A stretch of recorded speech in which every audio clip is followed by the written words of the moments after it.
Hi students, welcome to a new class. ഇന്നത്തെ ക്ലാസ്സിലെ topic Indian accounting standards, അതായത് into AS എന്നാണ് അറിയപ്പെടുന്നത്.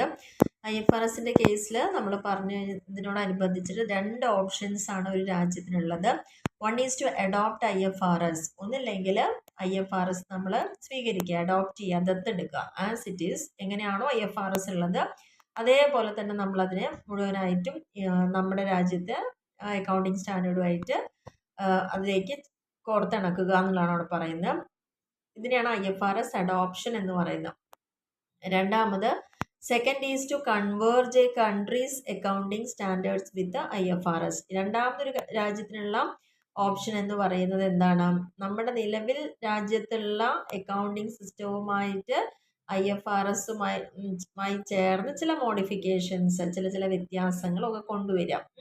That is to modify the IFRS slightly according to the rules, laws and environment prevailing in a country. ഒരു രാജ്യത്ത് ഇപ്പോൾ നിലവിലുള്ള അവിടുത്തെ ബിസിനസ് എൻവയോൺമെൻറ്റും നിയമങ്ങളും ലോ ആൻഡ് റൂൾസിനൊക്കെ അനുയോജ്യമായിട്ട് അതിനെ സ്ലൈറ്റ് ആയിട്ട് മോഡിഫൈ ചെയ്യാം. അതിനെയാണ് IFRS കൺവേർജൻസ് എന്ന് പറയുന്നത്. അതിൽ ഇന്ത്യ ചൂസ് ചെയ്തിരിക്കുന്നത് IFRS കൺവേർജൻസ് ആണ്. ഇന്ത്യൻ അക്കൗണ്ടിങ് സ്റ്റാൻഡേർഡ് ആണ് ഇവിടെ നമുക്ക് ഇന്ത്യയിലെ നിയമങ്ങൾ ഉണ്ടാക്കിയിരിക്കുന്നത്. അക്കൗണ്ടിങ് സ്റ്റാൻഡേർഡ്സ് അവർ IFRSുമായിട്ട് കൺവേർജൻസ് ആണ് നടത്തിയിരിക്കുന്നത്. അതിനെയാണ് എന്ത് പറയുന്നത്? ഇൻഡ് AS എന്ന പേരിൽ അറിയപ്പെടുന്നത്. In short, Ind AS is the Indianised version of IFRS. IFRSനെ ഇന്ത്യൻ വേർഷനിലേക്ക് ആക്കിയിരിക്കാം. 35 Indian accounting standards converged with IFRS. അങ്ങനെ 35ഓളം ഇന്ത്യൻ അക്കൗണ്ടിങ് സ്റ്റാൻഡേർഡ്സ് ആണ് IFRSുമായിട്ട് കൺവേർജ് ചെയ്തിരിക്കുന്നത്. ഇത് നോട്ടിഫൈ ചെയ്തിരിക്കുന്നത് മിനിസ്ട്രി ഓഫ് കോർപ്പറേറ്റ് അഫയേഴ്സ് ആണ്. 25 ഫെബ്രുവരി 2011 ഇത് ഉണ്ടായിരിക്കുന്നത്, ഈ ഒരു കൺവേർജൻസ് ഉണ്ടായിരിക്കുന്നത്. പിന്നെ അതിൽ വന്നിരിക്കുന്ന IFRS അഡോപ്ഷൻ അല്ലെങ്കിൽ കൺവേർജൻസ് ഇൻ ഇന്ത്യ. അതായത് ഇവിടെ ഇന്ത്യയിൽ ഇത്തരത്തിലുള്ള അക്കൗണ്ടിങ് സ്റ്റാൻഡേർഡ് ഫോം ചെയ്യുന്നത് ചാർട്ടേഡ് അക്കൗണ്ടൻസ് ഓഫ് ഇന്ത്യയാണ്. 2006 ഇതിന് വേണ്ട എല്ലാ പ്രോസസ്സുമായിട്ട് അവർ മുന്നോട്ട് പോയത്. അതായത് IFRSനെ കൺവേർജൻസ് ചെയ്യുന്നതിന് വേണ്ടി enhance the acceptability and transparency of the financial information communicated by the Indian corporate through their financial statements. Indian കോർപ്പറേറ്റ്സിൻ്റെ ഫിനാൻഷ്യൽ സ്റ്റേറ്റ്മെൻറ്റ്സിലൂടെ അവർക്ക് ഫിനാൻഷ്യൽ ഇൻഫർമേഷൻ കമ്മ്യൂണിക്കേറ്റ് ചെയ്യുന്നതിനും മറ്റുള്ള ലോകരാജ്യങ്ങൾ അത് ആക്സെപ്റ്റ് ചെയ്യാനും ട്രാൻസ്പെറൻ്റ് ആയിട്ടൊക്കെ ചെയ്യുന്നതിന് വേണ്ടിയിട്ടാണ് ICAI ഇത്തരത്തിലുള്ള ഒരു കൺവേർജൻസിന് റെഡി ആയത്. This move towards IFRS was subsequently accepted by the government of India. അപ്പോൾ ഈ ഒരു മൂവ്മെൻറ്റ് ഗവൺമെൻറ് ഓഫ് ഇന്ത്യയും ആക്സെപ്റ്റ് ചെയ്തു എന്നുള്ളതാണ് പറയുന്നത്. ഗവൺമെൻറ്റുമായിട്ട് ICAI കൺസൾട്ട് ചെയ്തു. അതിൻ്റെ ഭാഗമായിട്ട് നമുക്ക് കൺവേർജ് ചെയ്യാം, അല്ലാണ്ട് IFRS അഡോപ്റ്റ് ചെയ്യേണ്ട എന്നായിരുന്നു തീരുമാനം. Decision of convergence rather than adoption was taken after the detailed analysis of IFRS requirements and extensive discussion with the various stakeholders. ഇതുമായി ബന്ധപ്പെട്ട് വരുന്ന പല ആളുകളുമായിട്ട് സീരിയസ് ഡിസ്കഷന് ശേഷമാണ് നമുക്ക് IFRS അഡോപ്റ്റ് ചെയ്യേണ്ട, പകരം എന്ത് ചെയ്താൽ മതി, കൺവേർജൻസ് നടത്തിയാൽ മതി എന്ന് പറഞ്ഞത്. അതിനനുസൃതമായിട്ട് formulating IFRS converged in accounting standards Ind AS എന്ന പേരിലാണ് അറിയപ്പെടുന്നത്. Have been make keep the standards as far as possible in line with the corresponding IAS, IFRS and departures have been made or considered absolutely essential. എവിടെയാണോ മാറ്റങ്ങൾ കൊണ്ടുവരേണ്ടത് അവിടെ എല്ലാം മാറ്റങ്ങൾ കൊണ്ടുവന്നുകൊണ്ട് പുതിയതായിട്ട് IFRS കൺവേർജൻസ് ആണ് നമ്മൾ ഇന്ത്യ ആക്സെപ്റ്റ് ചെയ്തിരിക്കുന്നത്. Ministry of corporate affairs has issued the companies Indian accounting standard rules 2015 wide notification dated February 19, 2015 covering the revised roadmap of implementation of Ind AS for companies other than banking companies, insurance companies and NBFCs. അതായത് banking company, insurance company, non banking financial corporation അല്ലാത്ത ബാക്കി എല്ലാറ്റിനും കൂടിയിട്ട് February 19, 2015 അതിന് government of India, അതിലെ ministry of corporate affairs ഇത് accept ചെയ്തിരിക്കുന്നു എന്നുള്ളതാണ് പറയുന്നത്. As per notification, Indian accounting standards converged with international financial reporting standard shall be implemented on Voluntary based from 1st April 2015 and mandatory from 1st April 2016. ഇത് പ്രകാരം IFRSന്റെ ഒരു convergence വന്നപ്പം അത് സ്വമേധയാ എല്ലാവർക്കും 2015 ഏപ്രിൽ 1 മുതൽ പ്രാബല്യത്തിൽ വരികയും 1st April 2016 മുതൽ അത് നിർബന്ധമായിട്ടും പാലിക്കേണ്ട ആവശ്യവും ഉണ്ടായിരുന്നു എന്നാണ് പറയുന്നത്. ഇനി ഇവിടെ ജസ്റ്റ് നിങ്ങൾക്ക് അതിൻ്റെ ലിസ്റ്റ് ഇവിടെ തന്നിട്ടുണ്ട്. Indian accounting standard before convergence and Ind AS, മുന്നേ എങ്ങനെയായിരുന്നു, അത് കൺവേർട്ട് ചെയ്തതിന് ശേഷം എങ്ങനെയാണെന്നുള്ളതൊക്കെ ഇവിടെ ജസ്റ്റ് പറയുന്നുണ്ട്. IFRS മുന്നേ Indian accounting standard, preparation of financial statement, പിന്നെ ഇന്ത്യൻ അക്കൗണ്ടിങ് സ്റ്റാൻഡേർഡ് 1 കൺവേർജ്ഡ് ആയിട്ടുള്ള ഇന്ത്യൻ അക്കൗണ്ടിങ് സ്റ്റാൻഡേർഡ്. അതിൽ ഓരോ ഐറ്റംസും ജസ്റ്റ് ഇങ്ങനെ പറഞ്ഞിരിക്കുകയാണ്. ഫിനാൻഷ്യൽ സ്റ്റേറ്റ്മെൻറ്റിൻ്റെ പ്രസൻറ്റേഷൻ, അതിൻ്റെ ഒബ്ജക്റ്റീവ് എന്താണ്, prescribe the basis for preparation of general purpose financial statement.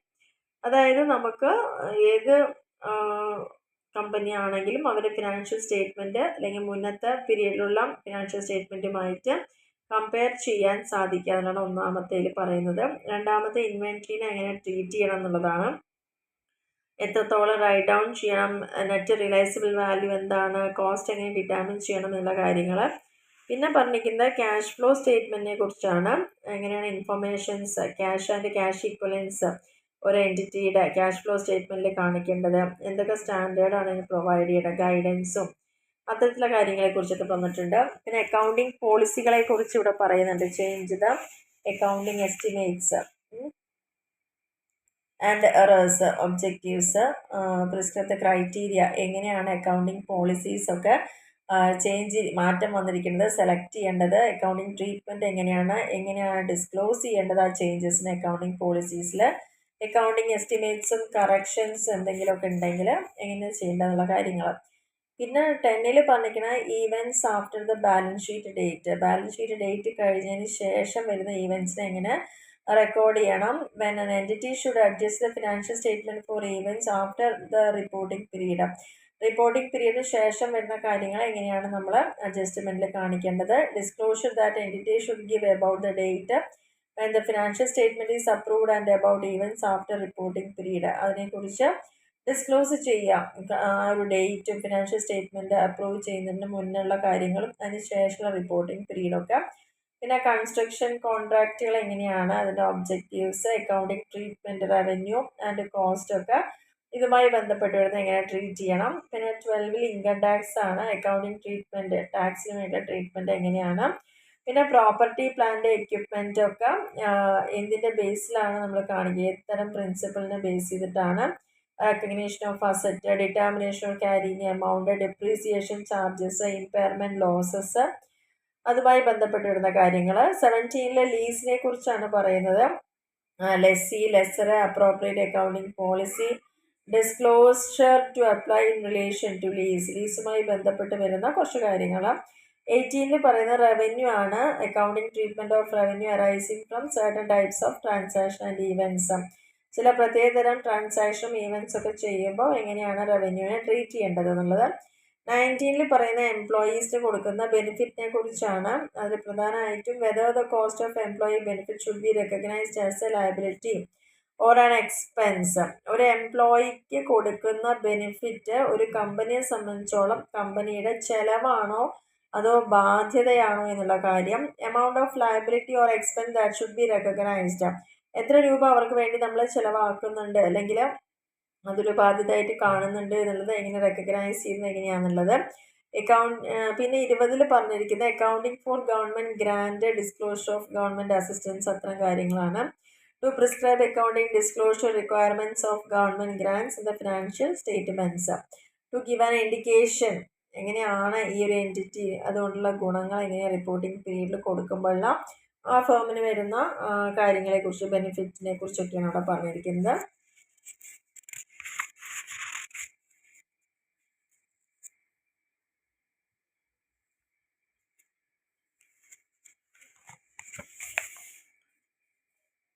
പിന്നെ 21ൽ പറഞ്ഞിരിക്കുന്നത് prescribe how to include foreign currency transaction and foreign operations in the financial statements of an entity and how to translate financial statements into a presentation currency. എങ്ങനെയാണ് foreign exchange കോൺട്രാക്റ്റുകളൊക്കെ ചെയ്യേണ്ടത്, ട്രാൻസാക്ഷനും അവരുടെ ഓപ്പറേഷൻസും ഒക്കെ financial സ്റ്റേറ്റ്മെൻറ്റിൽ ചെയ്യേണ്ടതെന്നുള്ളതും, അതേപോലെ തന്നെ presentation കറൻസിയിലേക്ക് എങ്ങനെയാണ് അത് translate ചെയ്യേണ്ടത്. പിന്നെ പറഞ്ഞിരിക്കുന്ന borrowing cost. To prescribe the treatment of borrowing cost, അതായത് ഇൻട്രസ്റ്റും മറ്റുള്ള ചിലവുകളൊക്കെ അക്കൗണ്ടിങ്ങിലായിട്ട് tell whether the cost of borrowing should be include in the cost of asset or not. ഇതുമായി ബന്ധപ്പെട്ട് വരുന്ന ചിലവുകളെയൊക്കെ കോസ്റ്റ് ഓഫ് അസറ്റിൽ ഉൾപ്പെടുത്തണോ വേണ്ടയോ എന്നുള്ളതാണ് ബോറോയിങ് കോസ്റ്റ് വരുന്നത്. Restated party disclosures to ensure that entities' financial statements contain the disclosure necessary to draw attention to the possibility that its financial position and profit or loss may have been affected by existence of related parties by the transaction and outstanding balances including commitment with such parties. ഇവിടെ നമ്മൾ ഉറപ്പ് വരുത്തേണ്ടത് ഓരോ എൻറ്റിറ്റീസിൻ്റെയും financial സ്റ്റേറ്റ്മെൻറ്റിൽ എന്തൊക്കെ കാര്യങ്ങൾ disclose ചെയ്യുന്നുണ്ട്, അത്തരം കാര്യങ്ങൾ പറയുന്നതുകൊണ്ട് ഫിനാൻഷ്യൽ പൊസിഷനെ അറിയാൻ വേണ്ടി സാധിക്കുന്നുണ്ടോ, പ്രോഫിറ്റ് അറിയാൻ പറ്റുന്നുണ്ടോ, ഇതുമായി ബന്ധപ്പെട്ട വ്യക്തികൾക്ക് കറക്റ്റായിട്ടുള്ള കമ്മിറ്റ്മെൻറ്റ്സും ബാലൻസുകളും എല്ലാം അറിയാൻ പറ്റുന്നുണ്ടോ എന്നുള്ളതാണ്. 27 സെപ്പറേറ്റ് ഫിനാൻഷ്യൽ സ്റ്റേറ്റ്മെൻറ്റ്സ് ആണ്. To apply accounting for investment in subsidiaries, joint ventures, associate when entity elect or is required by local regulation to present separate financial statements. Statement എങ്ങനെയൊക്കെ പ്രസൻറ്റ് ചെയ്യണം, ലോക്കൽ റെഗുലേഷൻ എന്തൊക്കെയാണ് required ആയിട്ടുള്ളത്, joint വെഞ്ചേഴ്സും അസോസിയേറ്റും സബ്സിഡിയറീസും ഒക്കെ ഉള്ള അക്കൗണ്ടിങ് എങ്ങനെയാണ് അപ്ലൈ ചെയ്യേണ്ടത് എന്നുള്ള കാര്യങ്ങൾ. 28 investments in associate and joint ventures, അതായത് അക്കൗണ്ടിങ് ഫോർ ഇൻവെസ്റ്റ്മെൻറ്റ് ഇൻ അസോസിയേറ്റുകളിലും set out the requirements of application equity method when accounting for investment is associated and joint ventures. Next പറഞ്ഞിരിക്കുന്നത് earning per share. Earning per ഷെയറിനെ കുറിച്ചാണ്. Prescribe ചെയ്യേണ്ടത് principles എന്തൊക്കെയാണ്, determining and presenting earning per share amounts in order to improve performance comparison. Performance comparison different ആയിട്ടുള്ള entities same പീരീഡിൽ different accounting പീരീഡ്സിൽ ഉള്ള same entity, പല ഒരേ സെയിം പീരീഡിൽ വരുന്ന പല എൻറ്റിറ്റീസും അതുപോലെ തന്നെ സെയിം എൻറ്റിറ്റി തന്നെ പല പീരീഡിലും എങ്ങനെയാണ് ഇത് ഡിറ്റർമിൻ ചെയ്യേണ്ടത്, EPS എങ്ങനെയാണ് കാണേണ്ടത് എന്നതിനെക്കുറിച്ച്. പിന്നെ ഇൻ്ററിംഗ് ഫിനാൻഷ്യൽ റിപ്പോർട്ടിംഗ് ആണ്. To prescribe the minimum content of an interim financial report, ഇടക്കാലത്ത് നമ്മൾ കൊടുക്കുന്ന ഫിനാൻഷ്യൽ റിപ്പോർട്ടിൽ വേണ്ട മിനിമം കണ്ടന്റ് എന്തൊക്കെയാണ്, ആൻഡ് റെക്കഗ്നീഷൻ മെഷർമെൻറ്റ് പ്രിൻസിപ്പിൾസ് ഈ റിപ്പോർട്ടിൻ്റെ അതെന്തൊക്കെയാണെന്ന് പറയുന്നുണ്ട്.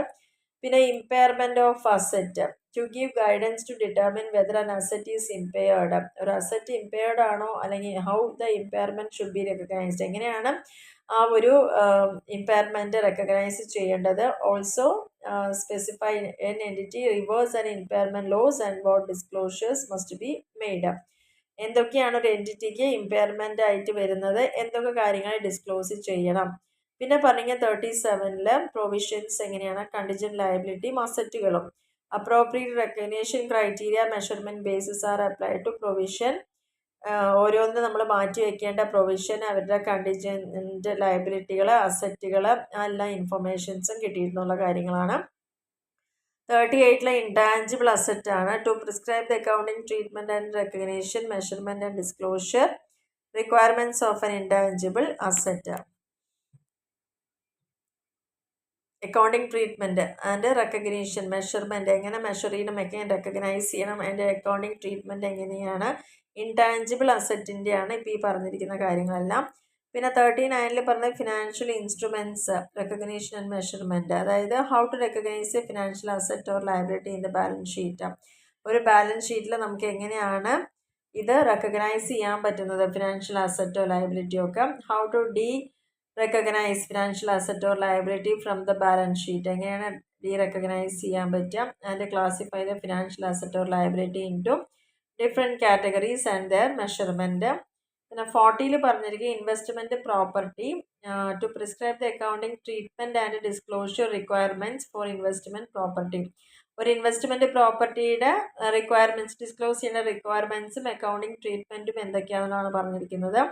41 പറഞ്ഞിരിക്കുന്നത് അഗ്രികൾച്ചറിനെ ബേസ് ചെയ്തിട്ടാണ്, അതായത് അഗ്രികൾച്ചർ ആക്ടിവിറ്റിക്ക് അല്ലെങ്കിൽ അതിൻ്റെ അക്കൗണ്ടിങ് നമ്മൾ എസ്റ്റാബ്ലിഷ് ചെയ്തിരിക്കുന്ന സ്റ്റാൻഡേർഡുകൾ എന്താണ്, management of the biological transformation of biological asset into agricultural producer. എങ്ങനെയാണ് ബയോളജിക്കൽ അസറ്റിനെ ഒരു അഗ്രികൾച്ചറൽ പ്രൊഡ്യൂസ് ആക്കിയിട്ട് ട്രാൻസ്ഫോർമേഷൻ നടത്തിയത്? അങ്ങനെ കുറച്ച് കാര്യങ്ങൾ ഇവിടെ നമ്മൾ ഏകദേശം ഒരു 35-36 ഐറ്റംസ് ആണ് ഇതുമായിട്ട് പ്രധാനപ്പെട്ട, അതായത് 35 ഇന്ത്യൻ, ഇവിടെ കൃത്യമായിട്ട് പറയുന്നുണ്ട് 35 ഇന്ത്യൻ അക്കൗണ്ടിങ് സ്റ്റാൻഡേർഡ്സ് ആണ് കൺവേർട്ട് ചെയ്തിരിക്കുന്നത്. അതിൽ കുറച്ച് പ്രധാനപ്പെട്ട ഐറ്റംസ് മാത്രമാണ് ജസ്റ്റ് നമുക്ക് അറിയാൻ വേണ്ടിയിട്ട് തന്നിരിക്കുന്നത്. അതിൽ തന്നെ നമ്മൾ അക്കൗണ്ടിങ് ചെയ്യുന്ന സമയത്ത് ഏറ്റവും പ്രധാനപ്പെട്ട കുറച്ച് കാര്യങ്ങൾ മാത്രമാണ് ഇവിടെ നോക്കുന്നത്. പിന്നെ ഒരു 16 പോയിന്റ് കൂടിയിട്ട് ഇവിടെ തന്നിട്ടുണ്ട്. IFRS ഇന്ത്യൻ അക്കൗണ്ടിങ് സ്റ്റാൻഡേർഡ് എന്ന് പറഞ്ഞിട്ട് IFRS 1 എന്തിനെ കുറിച്ച് പറയുന്നു? First time adoption of IFRS, അതിൻ്റെ ഒബ്ജക്റ്റീവ്, അതിൻ്റെ കറസ്പോണ്ടിങ് ആയിട്ടുള്ള കൺവേർജ് ഇന്ത്യൻ AS ആണ് ഇപ്പുറത്ത് തന്നിരിക്കുന്നത്. ഇന്ത്യ AS 101 എന്ന പേരിൽ ഇവിടെ കാണുന്നത്. അപ്പോൾ അതിൻ്റെ ഒബ്ജക്റ്റീവ് ഇവിടെ തന്നിട്ടുണ്ട്. To ensure that the enterprise first IFRS financial statement, ഒരു ഫേം അത് അഡോപ്റ്റ് ചെയ്യുമ്പോൾ അല്ലെങ്കിൽ അതിലേക്ക് കൺവേർജ് ചെയ്യുമ്പോൾ വരുന്ന ഫിനാൻഷ്യൽ സ്റ്റേറ്റ്മെൻറ്റുകളും ഇൻ്ററിം ഫിനാൻഷ്യൽ റിപ്പോർട്ടും ഫിനാൻഷ്യൽ സ്റ്റേറ്റ്മെൻറ്റ് എങ്ങനെ കവർ ചെയ്യുന്നു, ഹൈ ക്വാളിറ്റി ഇൻഫർമേഷൻ എങ്ങനെയാണ് ട്രാൻസ്പെറൻറ്റ് ആയിട്ട് യൂസേഴ്സിന് കൊടുക്കാൻ പറ്റുക, ഡിഫറെൻറ്റ് പീരീഡ്സിൽ പ്രസൻറ്റ് ചെയ്യുമ്പോൾ എങ്ങനെ കമ്പയർ ചെയ്യാൻ പറ്റും എന്നൊക്കെയാണ് IFRS 1 പറയുന്നത്. 2 പറയുന്നത് ഷെയർ ബേസ് പേയ്മെൻറ്റുകളാണ്. അവിടെ പ്രധാനമായിട്ട് നമ്മൾ സ്പെസിഫൈ ചെയ്യേണ്ടത് ഫിനാൻഷ്യൽ റിപ്പോർട്ടിംഗ് ആണ്. ഒരു ഓർഗനൈസേഷൻ എങ്ങനെ ഫിനാൻഷ്യൽ റിപ്പോർട്ട് പ്രിപ്പയർ ചെയ്യുന്നു, അത് പ്രത്യേകിച്ച് ഷെയർ ബേസ്ഡ് ആയിട്ടുള്ള പേയ്മെൻറ്റ് ട്രാൻസാക്ഷൻ എങ്ങനെയാണ് കാണിക്കുന്നത്. പിന്നെ IFRS 3 ബിസിനസ് കോമ്പിനേഷനാണ്. To improve the relevance, reliability and comparability of the information that a reporting entity provides in its financial statement about a business combination and its effects. അതായത് എത്രത്തോളം relevant ആയത്, പ്രാധാന്യമുള്ളത്, വിശ്വസിക്കാൻ പറ്റുന്നത്, compare ചെയ്യാൻ പറ്റുന്ന ഇൻഫർമേഷൻസ് റിപ്പോർട്ടിംഗ് എൻറ്റിറ്റി പ്രൊവൈഡ് ചെയ്യുന്നുണ്ട് അതിൻ്റെ financial സ്റ്റേറ്റ്മെൻറ്റിലൂടെ എന്നുള്ളതാണ് പറയുന്നത്. പിന്നെ ഇൻഷുറൻസ് കോൺട്രാക്റ്റിനെ കുറിച്ച് പറഞ്ഞിട്ടുണ്ട്. Financial reporting for insurance contract, എങ്ങനെയാണ് ഇൻഷുറൻസ് കോൺട്രാക്റ്റ് നമ്മൾ കണ്ടക്ട് ചെയ്യേണ്ടത് എന്നുള്ള കാര്യങ്ങൾ അത് സ്റ്റാൻഡേർഡായിട്ട് കൃത്യമായിട്ട് പറഞ്ഞു തരുന്നത്. പിന്നെ നോൺ കറണ്ട് അസറ്റ്, സെയിൽ ചെയ്യുന്ന non current asset, discount continued operations, അതിനെക്കുറിച്ചൊക്കെയാണ് അവിടെ പറഞ്ഞിരിക്കുന്നത്. അതായത് നമ്മൾ ഡിസ്കണ്ടിന്യൂ ചെയ്യാൻ, നിലവിൽ ചെയ്തുകൊണ്ടിരിക്കുന്ന ഒരു ഓപ്പറേഷൻ നിർത്തിപ്പോകുന്നൊരവസ്ഥ, അപ്പോൾ എന്തൊക്കെ കാര്യങ്ങൾ ഡിസ്ക്ലോസ് ചെയ്യണം, പ്രസൻറ്റ് ചെയ്യണം സെയിലുമായി ബന്ധപ്പെട്ട് എന്നുള്ളത്. Exploration for and evaluation of mineral റിസോഴ്സുമായി ബന്ധപ്പെട്ട് ഉള്ള ഇവാലുവേഷനും അതുപോലെ എക്സ്പ്ലോർ ചെയ്ത് പോകുന്നതൊക്കെ എങ്ങനെയാണെന്നുള്ളത്. ഫിനാൻഷ്യൽ ഇൻസ്ട്രുമെൻറ്റ്സ് യൂസ് ചെയ്യുമ്പോൾ വരുന്ന കാര്യങ്ങൾ എത്രത്തോളം ഡിസ്ക്ലോസ് ചെയ്യണം, അതിൻ്റെ സിഗ്നിഫിക്കൻസ് എന്തൊക്കെയാണ്, ഫിനാൻഷ്യൽ പൊസിഷൻ, പെർഫോമൻസ്, ഏത് നേച്ചറിലും എത്രത്തോളം റിസ്കിനെ നമുക്കത് ഫേസ് ചെയ്യാൻ പറ്റും എന്നുള്ള കാര്യങ്ങളെക്കുറിച്ചൊക്കെ ഇവിടെ പറയുന്നുണ്ട്. ഓപ്പറേറ്റിംഗ് സെഗ്മെൻറ്റിലേക്ക് വരുമ്പം പ്രിൻസിപ്പിൾസ് എല്ലാം എസ്റ്റാബ്ലിഷ് ചെയ്യുക, കാരണം കൃത്യമായിട്ട് റിപ്പോർട്ട് ചെയ്യുക informations by operating segments, that is information about the different business activities.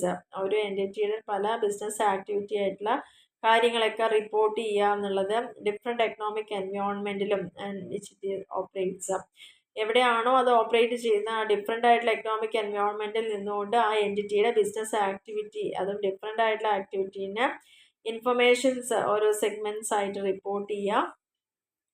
പിന്നെ പറഞ്ഞിരിക്കുന്ന ഫിനാൻഷ്യൽ ഇൻസ്ട്രുമെൻറ്റ്സ് ആണ്.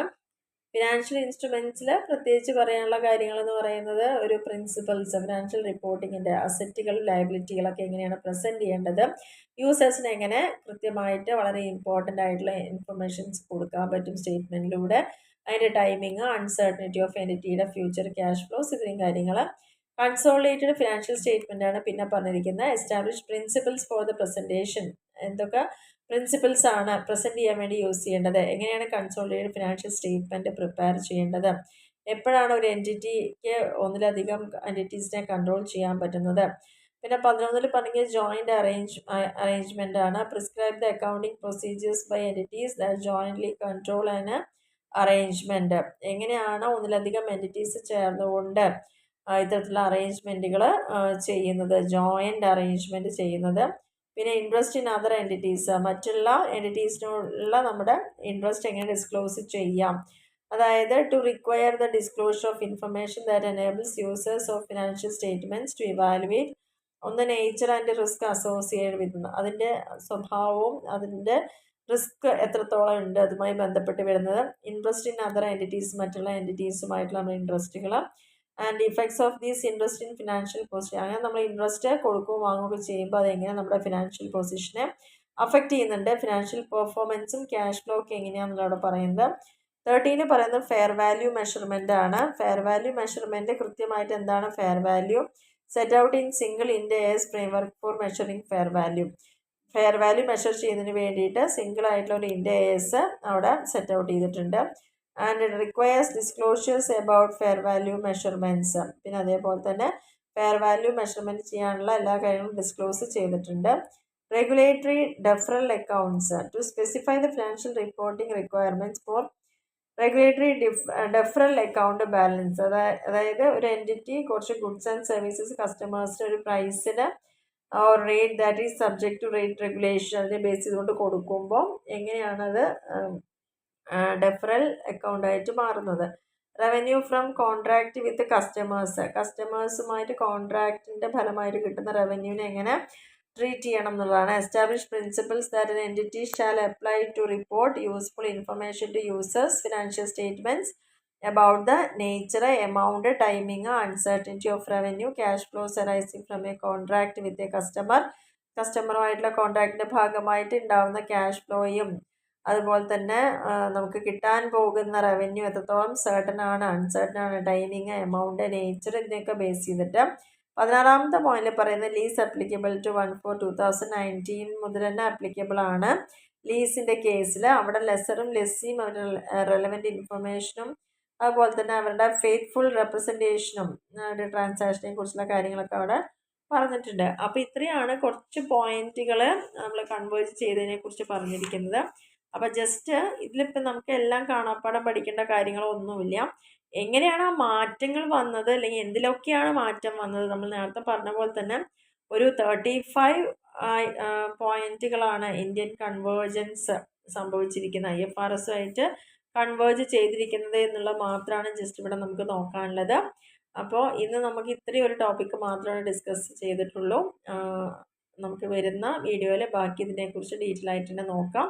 അപ്പോൾ ജസ്റ്റ് ഇവിടെ പറഞ്ഞിരിക്കുന്നത് നിങ്ങൾക്ക് പഠിക്കാനുള്ള പോയിന്റ് എന്ന് പറയുന്നത് what is IFRS adoption, what is IFRS convergence, എങ്ങനെയാണ് നമ്മുടെ ഇന്ത്യ ASലേക്ക് അത് കൺവേർട്ട് ചെയ്തിരിക്കുന്നത്, എന്തൊക്കെ മാറ്റങ്ങൾ കൊണ്ടുവന്നിട്ടുണ്ട്, അതിനുവേണ്ടി ഓരോ ഐറ്റംസും അവർ പ്രത്യേകം എടുത്തുകൊണ്ട് തന്നെ അതിൽ വരുന്ന മാറ്റങ്ങളൊക്കെയാണ് കാണിച്ചിരിക്കുന്നത് എന്നുള്ളതാണ്. ഇപ്പോൾ നമുക്ക് ജസ്റ്റ് ഇത് നോക്കിക്കഴിഞ്ഞാൽ കൂടാണ്ട് ഒരു 16 എണ്ണം കൂടി നമുക്ക് ലാസ്റ്റ് ഒരു എക്സ്ട്രാ നമ്മൾ ഐറ്റംസ് ആയിട്ട് പറഞ്ഞിട്ടുണ്ട്. അതിനെയൊക്കെ എങ്ങനെ ട്രീറ്റ് ചെയ്യുന്നു, അതിൻ്റെ പ്രസൻറ്റേഷനും അതിൻ്റെ നേച്ചറും അതിനെ ബേസ് ചെയ്തിട്ടുള്ള കാര്യങ്ങളൊക്കെയാണ് നമ്മൾ ഈ വീഡിയോയിൽ ഡിസ്കസ് ചെയ്തിരിക്കുന്നത്. അപ്പോൾ എല്ലാവർക്കും ക്ലിയർ ആയെന്ന് വിചാരിക്കുന്നു. Okay, thank